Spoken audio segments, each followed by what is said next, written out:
When the crowd is gone, where will you be? When the crowd is gone, will you remain? Because crowds always dissipate.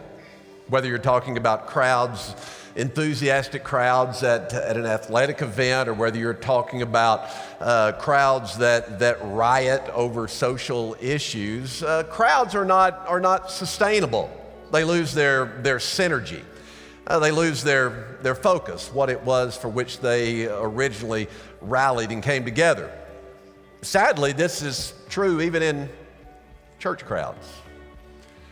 People will gather at a church, a crowd will gather at a church, and as long as it's entertaining, as it was in Jesus' day for the first year and a half of his ministry, crowds flocked to Jesus. You know, first year and a half, he was performing all these miracles, these miraculous works, and it was a youth movement. People were drawn to Jesus. Crowds were fascinated by him.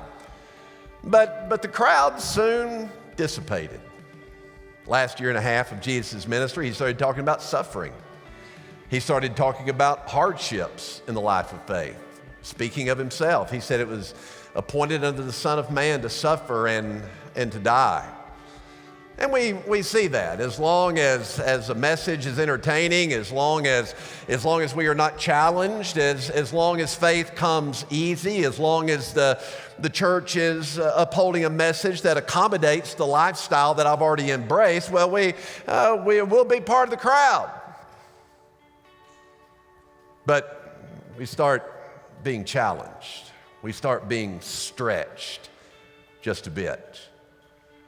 And the crowds soon disappear.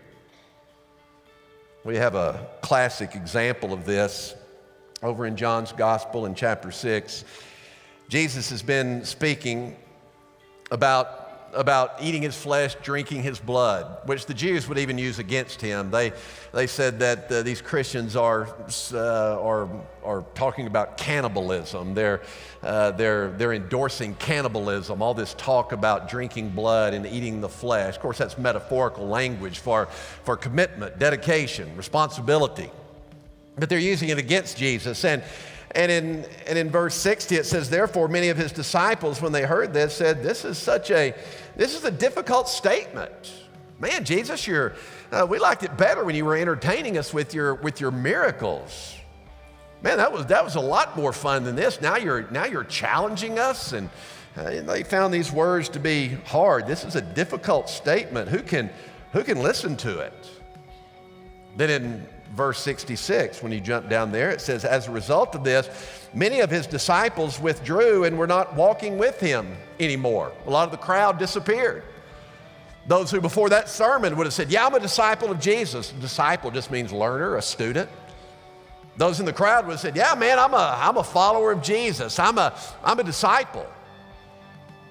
And then when the message started clashing with their lifestyle, with their preferences, when the message started clashing with their presuppositions about the Messiah and what he was supposed to be and what he was supposed to do, well, now all of a sudden, this is just too hard. And those who just before this sermon would have called themselves disciples, now then they're walking away, no longer following after him. The crowd is thinning out.